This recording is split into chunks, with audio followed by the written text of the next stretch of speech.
If you're a movie fan who wants to take your films with you, then you might be interested in this, the Samsung Galaxy Mega.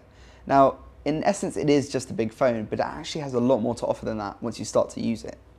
Design-wise, it looks and feels very similar to the Galaxy S4. You have the same aspects like a hardware home button, chromed accents around elements like the earpiece, the same straight faux metal finish along the edge, and also all the hardware controls are in the same place. The power lock key is slightly further down, so it's easier to grab one-handed. But on the whole, it looks and feels very much like an oversized S4. Underneath, you also have a removable back, which gives you access to the battery, which is a 3,200 mAh battery, and microSD expandability too. The display itself is a 6.3-inch 720p SC LCD panel. That's SC for super clear.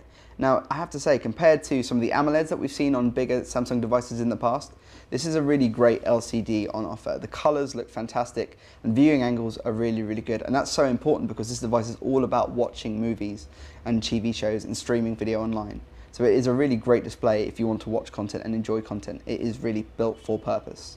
This is the latest version of TouchWiz HUX 2.0, running atop Android 4.2.2. It's very similar to what we've seen from the likes of the S4 Mini, the S4 Zoom, and the S4 Active, and of course the Galaxy S4 itself.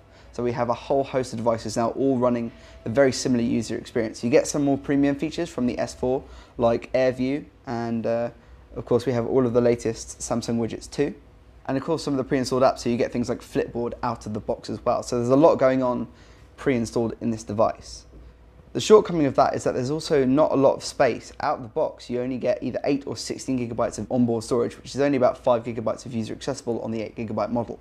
That means with all those pre-installed apps, if you want to put movies on here, you definitely want to add a little bit more storage. The gallery supports a whole host of file types, so you shouldn't have any problems playing different types of video files, whatever you want. You can also, of course, stream video content from YouTube, from the Play Video Store, or from basically any other source. There's also Samsung's own video service, and with Watch On you can actually access a program guide, and the multimedia experience is bolstered by the addition of an IR blaster in the top, so you can even control TV with the Galaxy Mega. With regards to performance, the UI is very, very slick and smooth navigating around, and you won't have any problems with lag throughout the general user experience, and apps too also feel pretty sharp and tight when you're multitasking. There is a shortcoming we found with 3D gaming. In really intense games like Nova, you will probably get some lag, and that's most likely down to the 1.5 gigabytes of RAM and the Adreno 305 GPU. That aside, you still do get great full HD video playback support, even though it's a 720p screen, and content looks as good as it's going to get, basically, aside from the pixel density. If you do want to watch movies out and about and you don't have any content on the device, you can stream it, of course, and thankfully that's alright because this is a 4G capable phone. It's actually a very well connected device. It has the IR blaster, like I mentioned. We also have NFC in the back on the 3,200 mAh battery, and 4G and 3G support too. You can also have MHL through the micro USB port on the bottom, so if you want, you can, with the right accessory, connect your Mega up to a full HD TV. On the imaging side of things, on the front you have a 1.9 megapixel front-facing camera, and on the back an 8 megapixel camera, which is a similar sensor to the technology we saw in last year's Samsung Galaxy S3.